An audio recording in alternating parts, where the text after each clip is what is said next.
What's going on, boys? I've got some pre-draft power rankings for you. Now, I'm really only doing these ones because I want to test out this format that you're watching right here. Basically, I'm gonna turn the camera on. I've got a, kind of loose script off to my right on my monitor, and I'm not gonna edit this or anything. I'm gonna record on my phone, upload it on my phone to the channel, send you guys a link in the group chat, and that'll be it. So I want to know if you guys like this or if you prefer me just to go back to what I did last year, which was typing them out. It's not that big of a deal to do it that way. I think this might be a little easier and might be a little fun. I'm probably gonna stumble through it this first time doing it, but I'll get better at it as the season goes on. So let me know what you guys prefer.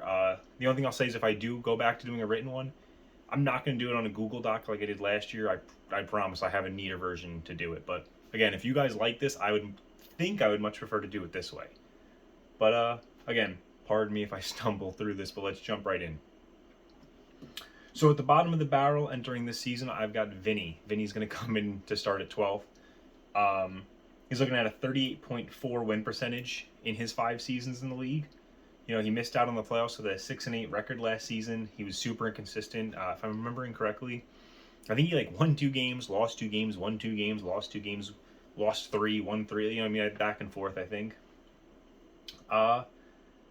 If he can put together a good draft, he is seemingly playing in the weaker division, so maybe he could get something going. But again, historically, he's been real rough in this league. Like I said, 38.4 win percentage, and a dumpster bowl win to his name as well. So moving on, number 11, we're going to go with Pat.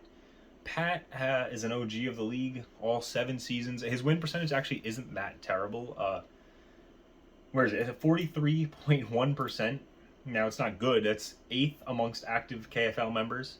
Again, that means there's 4 of you that are worse than him watching this right now. He is just consistently at the bottom, though. He's made the playoffs a couple of times. He's made the playoffs 3 times. He's only gotten 1 win in those 3 trips. But again, it's 3 times he made it, 4 times he didn't. So he seems to consistently be either in the trash bracket or just barely sneaking into the playoffs and getting wiped in round 1. He has the 2nd overall pick, so maybe this will be the year he finally puts something together. But again, history has shown that Pat's just going to kind of be one of those middle-of-the-road guys, either being low in the trash bracket or barely in the playoffs. So Steve's going to be up next. He's hitting the 10th spot. His first 6 seasons have been kind of rough. He had, I think, it was 4 consecutive 4-win seasons, and then I think he had 6 wins the next year, and then he just had his best season at 7-7 and barely snuck into the playoffs. For that to be his best year is obviously not great. He got beat up in the first round by a rookie as well, which is pretty rough. So we'll see. He has the 1st overall pick. So again, much like Patty, he's up at the top. He's got that 1st overall pick. It seems like he's going to keep Saquon as his 2nd round pick. Hopefully he can build something good with that and propel himself over 500 for the first time in his career. Okay, 9 and 8. 9 and 8 I have as kind of one category I want to talk about because this was the hardest decision for me to make, is where to put these 2 specifically, and that's Nick and Kurt. 2 rookies. Both had a 7-7 season. Both made the playoffs. The only difference was that Nick won his playoff game and Kurt lost his, but they almost scored the exact same amount of points in their one playoff game. I think they were off by 2, and for the season as a whole, there was a 30-point difference. The only thing is that everything was in favor of Nick. Nick had, I think, about 30 points more. Nick, I think, scored 2 more points in the playoff game, but also got a win while Kurt lost. And so for those reasons only, I have Kurt at 9 and Nick at 8. So moving on to 7. 7, I have Garrett. He was tough to place as well. He's coming off a pretty rough season, but it was also only the first time he ever missed the playoffs. He does only have 1 playoff win, though, despite having 3 appearances, so that's not great. You'd like to see more than that. He's got a career record of 500 on the dot. He's 29-29. He's been solid, but he hasn't been great. He hasn't been terrible either. Garrett was really tough for me to place because of this. So we'll see. He hasn't shown that he can really be a contender, and we'll see if he can turn that around this year. But for right now, he's going to stay at 7.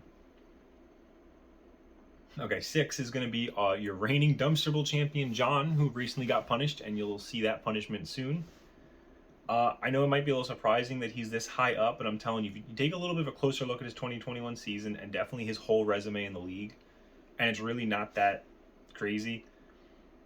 Starting with the rest of his career, his first 2 seasons he went 18-8 and had a playoff win. Now you'd like to see a little more playoff success, but again, 18-8 is a really good regular season record.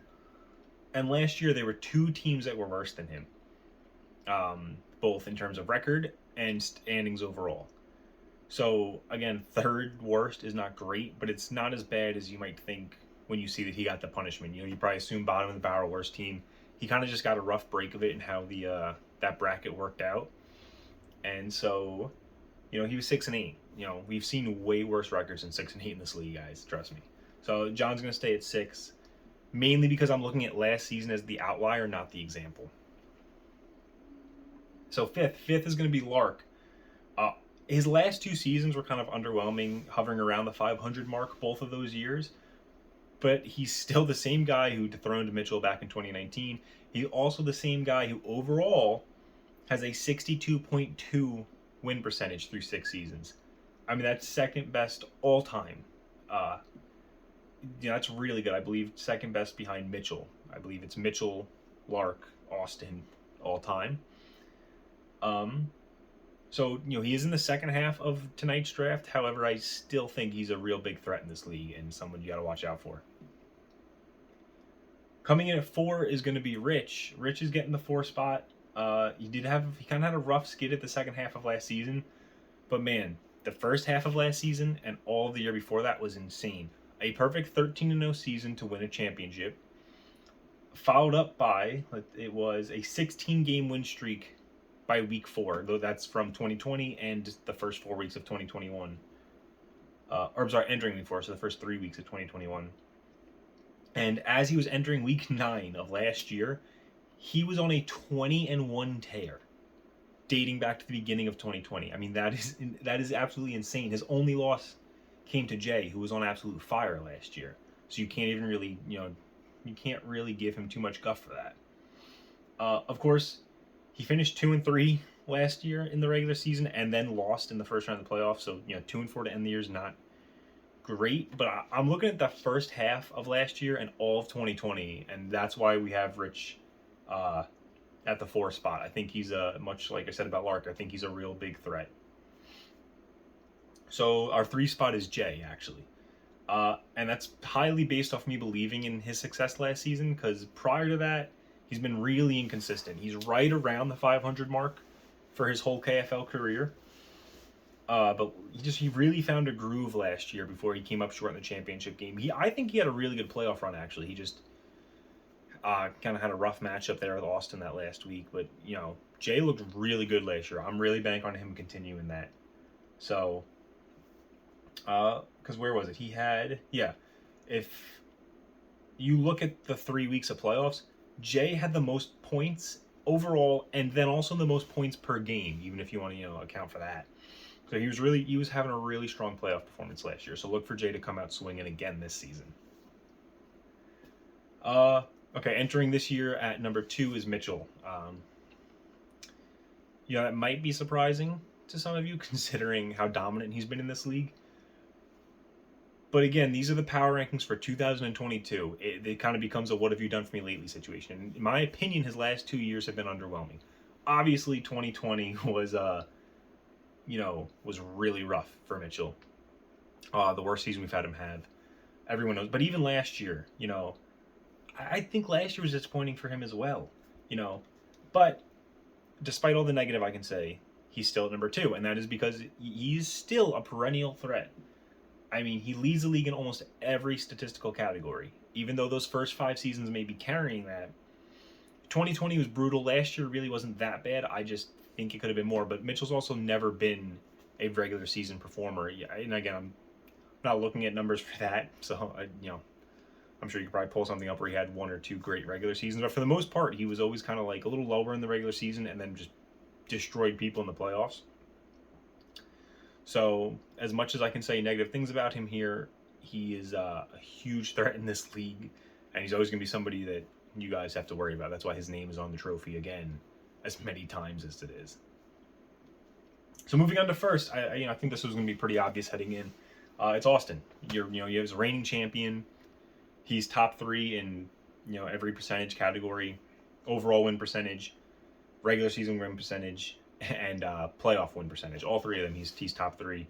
I believe he's second in.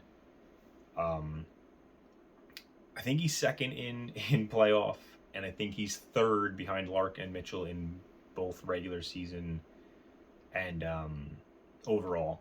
I could be wrong on that. I didn't write that stat down, so excuse me if I am. But with all of that being said, he's also played in 4 championship games. Obviously, finally won one last year. So for all of those reasons, on top of the fact that he's picking in the top half of the draft tonight, don't forget that, I think Austin is very clearly the man to beat this season. So that's going to do it, boys. Again, I'd love some feedback on what you guys think about this. I'm saying all this, and I'm probably going to also write out a lengthy message asking you guys for your feedback, so, don't mind that. But that's going to do it for me.